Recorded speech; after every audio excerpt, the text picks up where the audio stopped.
우리가 이제 징크스라는 말이 있어요. 징크스는 뭐냐면은 어떤 사물이나 사람을 보면은 뭔가 좀 불안해지고 일이 잘 안 될 것 같은 그런 느낌을 갖는 것이 바로 징크스입니다. 근데 이 징크스가 어디서 시작됐냐면은 이 딱따구리 새 일종인데 개미잡이 새라고 부르죠. 근데 그 새는 모양이 어떻게 생겼냐면 그 얼굴이 뱀처럼 생겼어요. 그리고 새가 날아다녀야 되는데 뱀처럼 이렇게 슬슬 기어다닌다고요. 그래서 이 개미잡이 새는 새임에도 불구하고 이 뱀처럼 이같이 행동하니까 사람들이 이 새를 보면 별로 기분이 안 좋아요. 그래서 이 새 이름이 이 징크스예요. 그래서 이제 징크스 하면은 뭔가 기분이 안 좋다. 또 이같이 징크스 새를 보면은 되던 일도 안 될 것 같다. 뭐 이런 불안한 느낌을 갖게 하는 새가 바로 이 징크스인데, 옛날 그리스에서는 또 이 새를 가지고 점도 쳤다 그럽니다. 하여간 이 새가, 이 징크스라고 하는 새가 여러분과 저에게 오늘날 별로 긍정적인 것보다는 부정적인 마음을 갖게 하는 일들을 우리가 징크스라고 그러죠. 그런데 사실은 여러분과 제가 삶 속에 보면은 이 징크스라는 것에 좀 매여 있는 경우도 없잖아 있어요. 예를 들자면 이 영화계에 있는 사람들은요, 영화 이 한 편을 만들고 호응이 좋으면은 그 다음에 후편, 2편을 만드는데 대개 2편을 만들 때마다 좀 징크스를 갖는데요. 왜냐하면 영화는 항상 전편이 속편보다 낫다. 전편이 좋아서 후편을 만들면은 성공하는 예가 없다. 뭐 이런 징크스가 있답니다.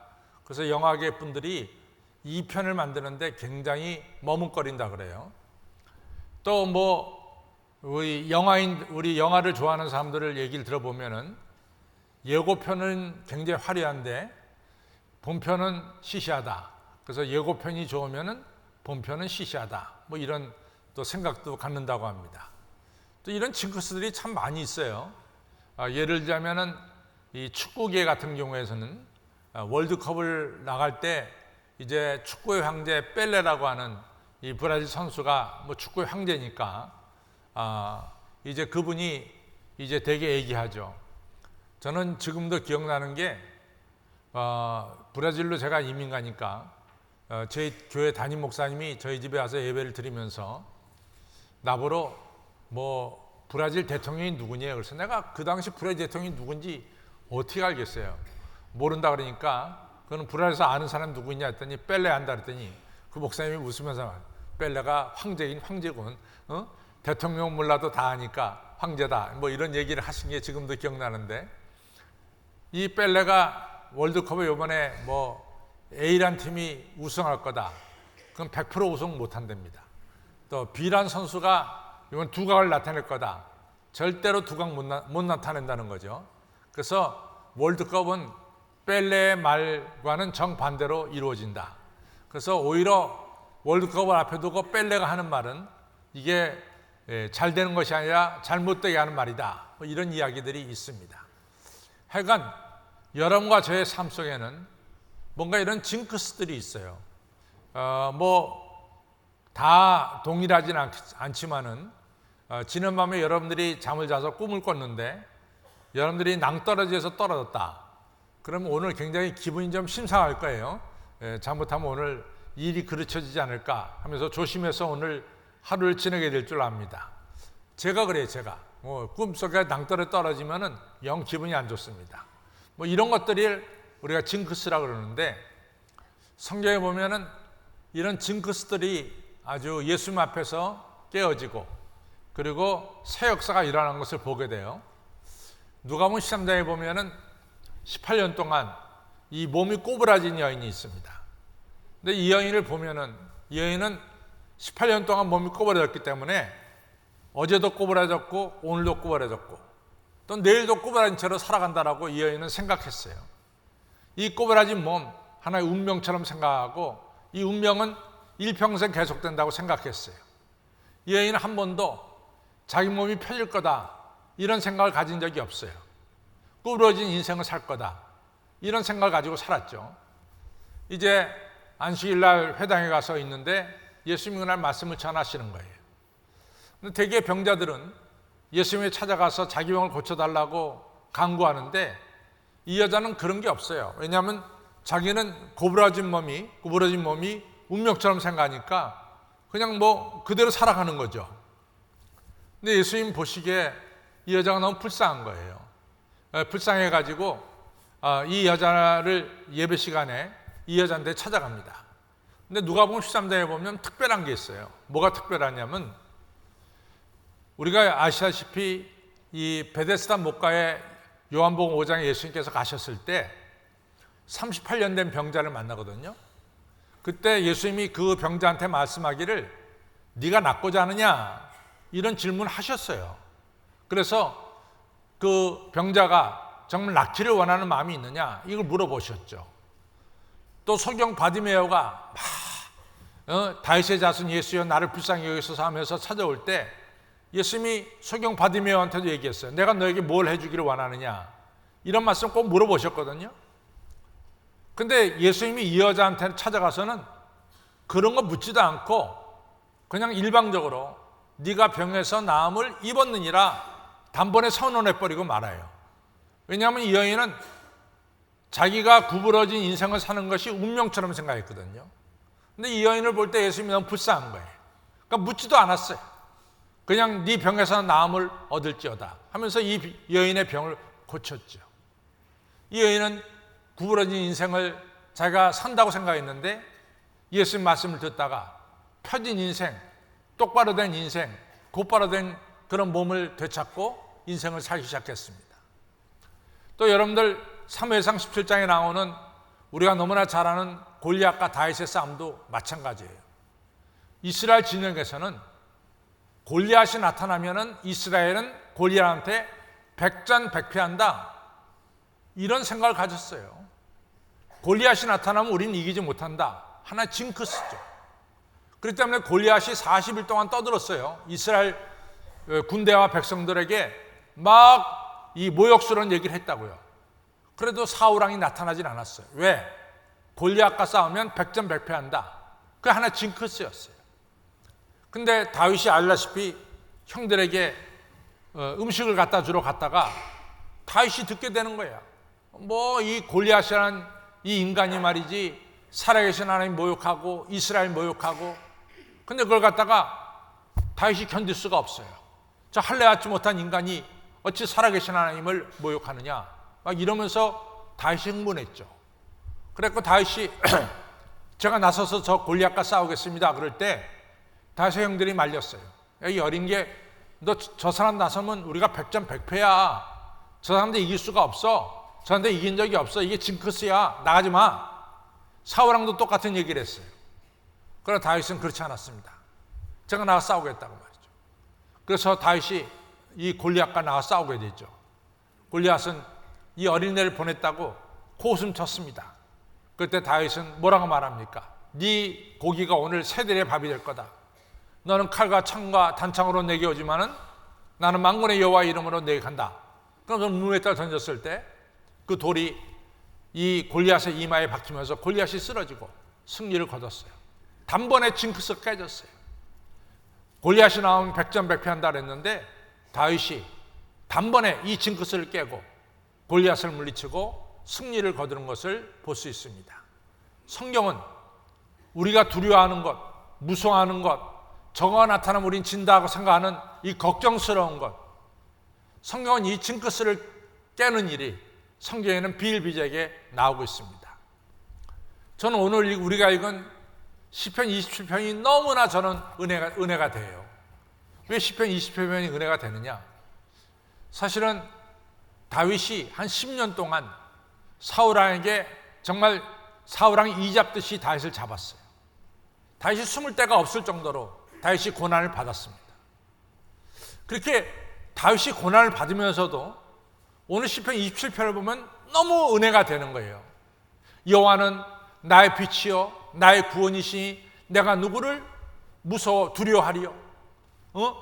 여호와는 나의 생명의 능력이니 내가 누구를 무서워하리요?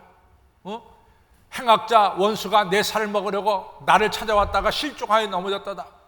군대가 나를 진칠지라도 내가 도무지 두려워 아니하리요. 군대가 나를 에워쌀지라도 내가 오히려 평안할지어다. 이러면서요, 내 주변에 악한 세력이 아무리 찾아와도 나는 두려워하거나 무서워하지 않고 오히려 마음이 담대해지고 평안해진다. 이런 귀한 이야기를 했어요. 여러분과 제가 지금까지 인생을 살면서 잘 보세요. 여러분과 제가 두려운 마음을 품으면요, 무서워하는 마음 품으면은 항상 사탄은 그때 역사해요. 약한 마음에 사탄은 역사합니다. 그러나 여러분과 제가 주 안에서 강하고 담대한 마음을 가지면은 여러분과 저는 사탄을 물리칠 수가 있어요. 잘 보십시오. 언제 사탄이 시험하냐? 내 마음이 약하고 흔들흔들거리고 의심이 생길 때 요때를 놓치지 않고 사탄은 우리를 공략해서 우리에게 자신감도 잃어버리게 만들고 믿음도 잃어버리게 만들고 우리의 삶을 슬프게 만들고 우울하게 만드는 거예요. 항상 사탄의 역사는 내 마음이 약할 때 그러는 거예요. 그래서 성경에 보면은 하나님께서 두려워하지 말라 이런 말씀이 366번이 나와요. 두려워하지 말라. 그러니까 어떤 학생이 목사님에게 찾아갔어요. 목사님, 성경에 두려워하지 말라는 말이 366번이 나오는데 왜 366번이 나옵니까? 그럼 목사님 대답하기를 하나님은 하나님의 백성들이 매일같이 두려움에서 벗어나 담대하게 살기를 원한다. 그래서 하나님께서 366번 담대하게 살라고 두려워하지 말라고 말씀했다. 그랬더니 학생이 목사님 좀 이해가 안 되는데요. 뭐가 이해가 안 되냐? 1년 365일인데 왜 366번을 주셨습니까? 그러니까 목사님 말씀하기를 야 이 사람아 4년마다 윤년이라는 게 있잖아. 그때는 366일이야. 그래서 하나님 이거 다 준비해가지고 366번을 준 거야. 담대하게 살아라 그 말이죠. 여러분도 그렇습니다. 여러분과 저가 담대하게 살아야 돼요.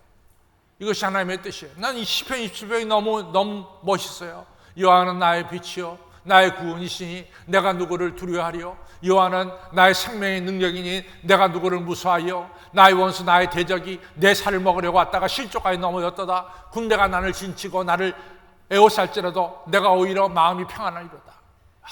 얼마나 귀한 말씀인지 몰라요. 정말 다윗의 이 말씀이 오늘 여러분들의 마음이 되기를 바랍니다.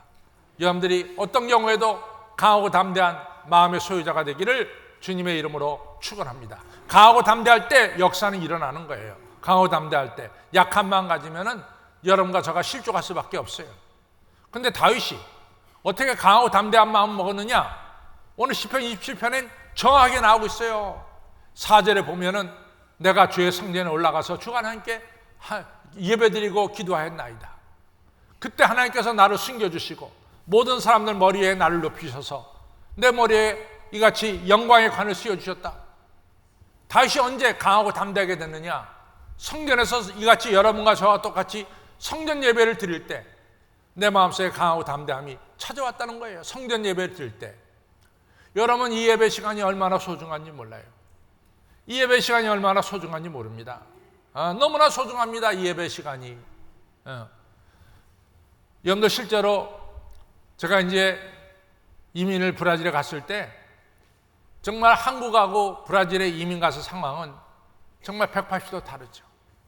한국에서는 뭐 대학생이라고 하는 스테이터스가 있었고 또 뭐 아버님이 벌어다 주는 돈 가지고 공부할 수도 있었고 저 나름대로 스테이터스가 있었어요. 브라질 이민 가니까 처음 가니까 뭐 한 일주일 보름은 새세계니까 좋은데 그 다음부터는 어떻게 먹고 사느냐, 어떻게 앞으로 살아가느냐. 22살 난 저한테는 보통 고민이 아니었어요. 어떻게 살아가느냐, 이 보통 고민이 아니었어요. 아마 북한에서 남한이 좋다고 내려온 분들도 이같이 남한에 처음 와서 모든 것이 다 발달돼서 좋긴 좋겠지만도 여러 가지 다른 게 많아가지고 불안과 두려움과 걱정이 없잖아 있을 거예요. 마찬가지입니다. 그때 지금 생각해 보니까 그때 제 마음을 붙들어 준 거는 성전 예배였어요. 교회 가서 예배 드릴 때 하나님이 함께 하시고 내가 너와 함께 한다고 하는 주님의 이러한 음성을 들을 수가 있게 되었고, 내가 내 길을 인도한다고 하는 주님의 음성을 들을 수가 있었습니다. 이 성전 예배가 얼마나 중요한지 모릅니다. 아시다시피 이사야 36장 37장에 무슨 얘기예요? 아시라의 군대 18만 5천 명이 이 유다 나라의 46개 성읍을 다 점령하고 마지막 남은 성읍 예루살렘을 18만 5천 명이 에워쌌잖아요. 그리고 랍사게라는 사람이 예루살렘에 있는 거민들에게 말하죠. 너희들의 왕 히스기야 왕의 말을 믿지 말아라. 너희들 히스기야가 여호와 하나님을 믿으라는데 믿지 말아라. 지금까지 이같이 각 나라의 왕과 신이 이 아수르 왕 사네립을 이기지 못했느니라. 너희들이 알고 있는 아람 나라 시리아도 신이 있고 왕이 있는데 다 사네립한테 망했다. 또 북이스라엘도 사네립한테 망했다. 하맛이라는 나라도 사네립한테 망했다. 너희들 뭐 여호와 하나님이 너희를 지켜준다는데 그 말 믿지 말아라. 여태까지 모든 신이 다 사네립한테 망했는데 여호와라고 나한테 이길 수가 있겠냐? 오히려 너희들은 항복하고 나에게 와라. 그럼 내가 너희들에게 포도원 있는 땅을 줄 것이고 감람나무가 있는 땅을 줄 것이고 기름 있는 땅을 내가 너희들에게 주겠단 말이지. 이러면서 랍사게가 예루살렘 방언으로 예루살렘 사람들이 다 알아듣게끔 그 높이서 큰 소리로 외쳤습니다.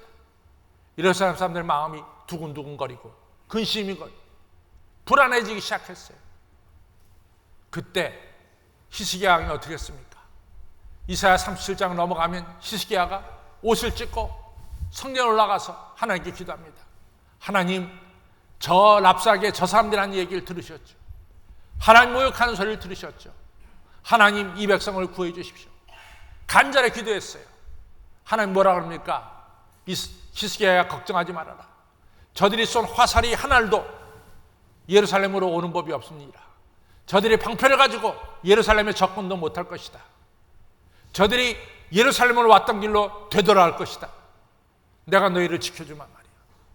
이 중요한 음성, 귀한 음성을 어디서 들었느냐? 바로 성전 예배 시간에서 들었다고 하는 사실입니다. 여러분, 그래서 18만 5천 명이 하룻밤에 모조리 죽고 이같이 예루살렘 성이 해방을 얻는, 자유를 얻는 이런 귀한 역사가 일어났습니다. 이 역사가 어디서 일어났느냐? 성전 예배에서 일어났어요. 1940년 봄에 아시다시피 이같이 2차 대전 초기입니다. 독일이 엄청나게 밀려올 때 프랑스가 있던 영국 군들이 후퇴하기 시작했어요. 독일이 너무 세니까. 그래서 덩커크라고 하는 해안가에 38만 3천 명이라는 병력이 모였어요. 38만 3천 명. 우리나라 군대가 60만 명이에요.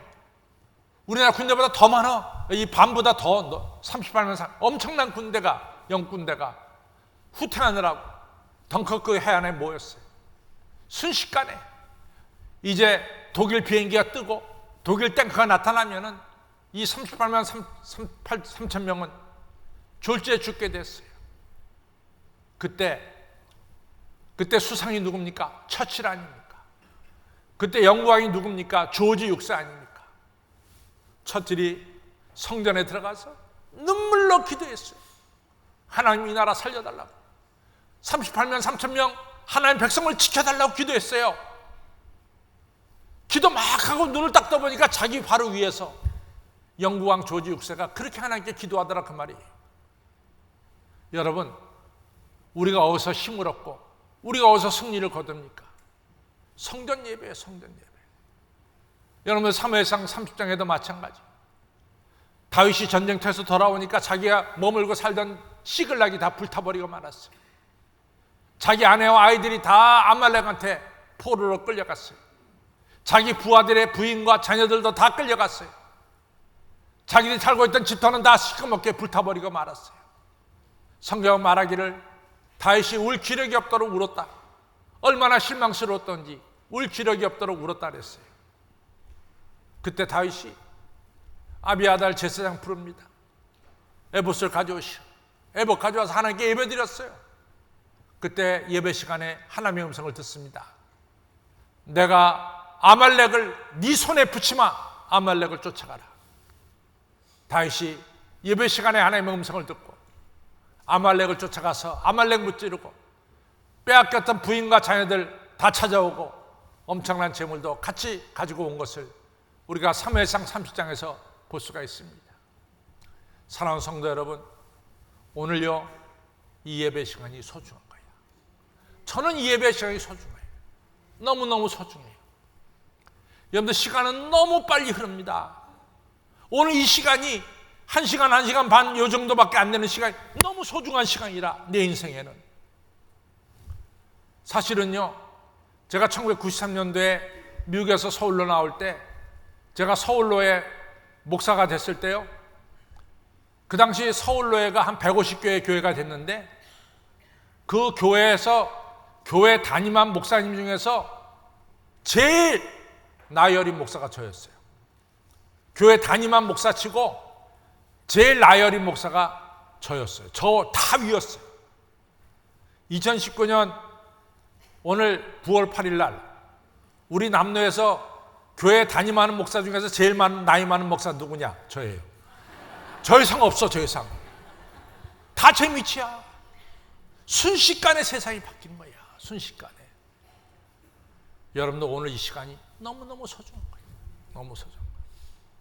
바로 이 예배 시간에 여러분과 저는 우리 하나님으로부터 능력과 힘을 얻습니다. 강하고 담대한 힘을 이 예배 시간에 얻는 거예요. 다윗이 나는 내 구원의 여호와 하나님, 나는 두려워하지도 않고 무서워하지 않습니다. 내 원수, 내 대적인 내 살을 먹으려고 찾아왔다가도 실족하여 넘어지고 군대가 나를 죽이려고 진칠지라도 나는 조금도 두려워하거나 무서워하지 않습니다. 내가 오히려 편안합니다. 그 이유가 뭡니까?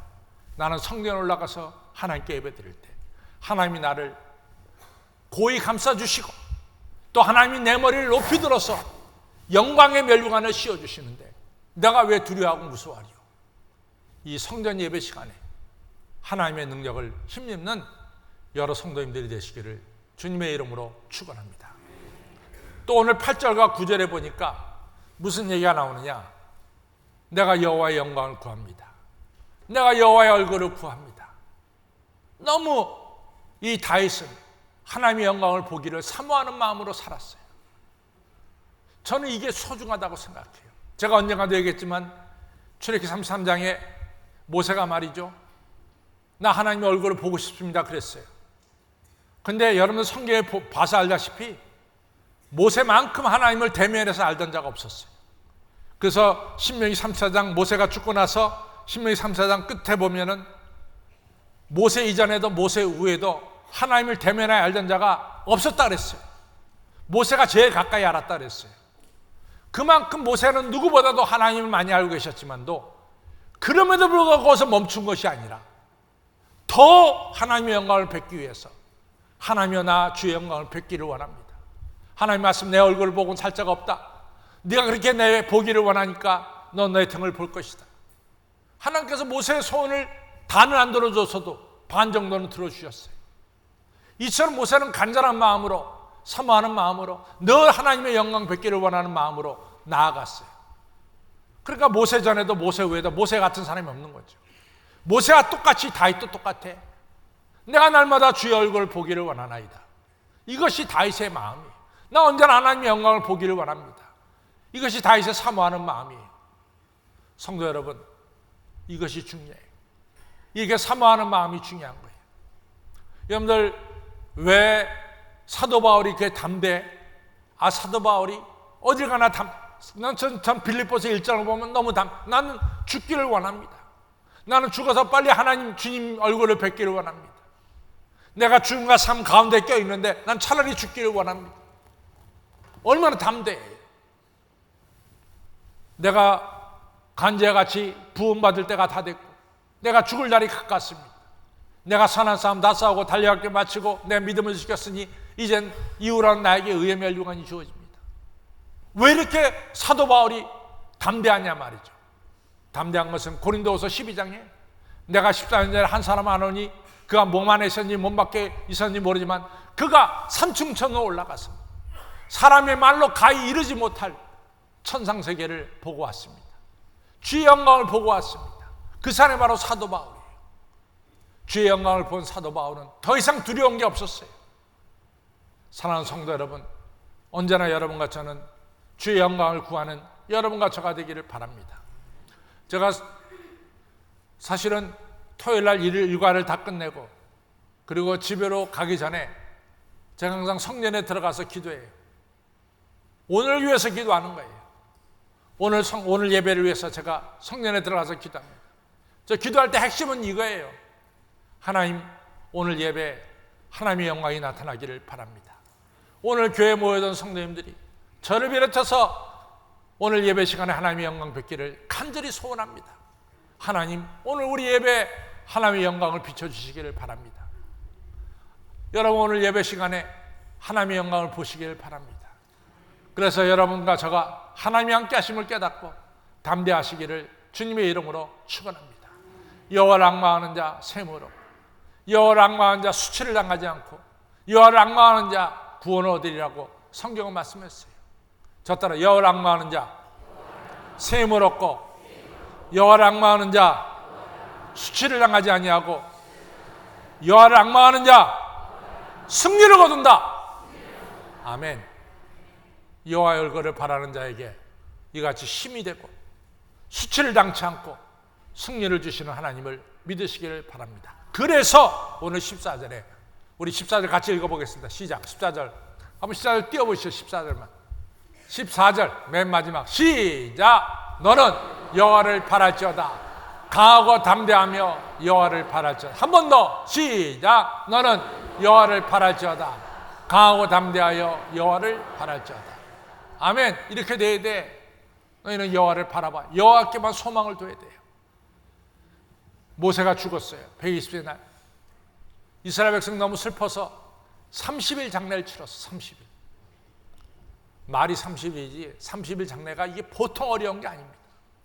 30일 장례를 치렀어요. 저는 교인들 중에 가끔 저한테 와서 이런 얘기를 해요. 목사님, 너무 부모님 가신 게 서운하니까 4일장 하면 안 될까요? 난 손 들고 말려. 절대로 4일장 하지 마. 어떤 분은 또 5일장 하겠대. 제발 그러지 마세요. 부모님 떠나신 게 슬프고 안타까운 건 나도 이해하지만은 3일장 이상은 하지 마세요. 길어야 3일장이야. 4일장, 5일장 하는 게 아니야. 근데 보세요. 3일하고 4일하고 하루 차이인데 4일 하게 되면 상주들이 다 가, 거의. 이게 보통 어려운 게 아니에요. 그런데 모세는 30일 장례를 치렀다고. 30일 장을. 얼마나 슬픈지 이스라엘 백성들이 30일 장례를 치렀어. 그래도 모세가 떠난 게 아쉬워가지고 이스라엘 백성들이 다 주저앉았어. 우리가 어떻게 살 것인가. 그때 하나님이 여호사에 왔어요. 하나님이 여호사에 한 말씀이 뭔지 아세요? 라이즈! 일어나, 이 사람아. 스탠드업! 그런 거예요. 왜 주저앉아 있어, 이 사람아. 라이즈! 일어나! 스탠드업! 일어나 말이야. 일어나라! 이 백성으로 더불어 요단을 건너 가나안 땅으로 가라. 분명히 말하지만 내가 너와 함께 있어. 그러니까 너를 능히 이길 자가 없어. 너 100번 승리할 거야. 내가 약속한 땅, 가나안 땅, 적각골의 땅, 난 틀림없이 너한테 다 주마. 이 약속을 믿어라. 내가 너와 함께 있고 너를 능히 이길 자가 없고 내가 약속한 땅을 너한테 다 주마. 그런데 내가 이 약속을 하면서 너한테 한 가지 부탁할 게 있다. 그게 뭔지 아냐? 강하고 담대하길 바란다. 강하고 담대해라. 강하고 담대해야만이 이 축복의 약속을 네가 다 받게 될 줄로 안다. 이것이 하나님 말씀입니다. 성도 여러분, 강하고 담대해야 될 줄로 믿습니다. 어떻게 강하고 담대하느냐? 성령 예배를 통해서 우리가 강하고 담대해지는 거예요. 어떻게 강하고 담대해지느냐? 주의 영광을 사모하면서 강하고 담대해지는 거예요. 어떻게 강하고 담대해지느냐? 여호와 하나님을 소망하고 여호와 하나님을 따를 때 여러분과 저는 강하고 담대해질 줄로 믿습니다. 다 같이 일어나시겠어요?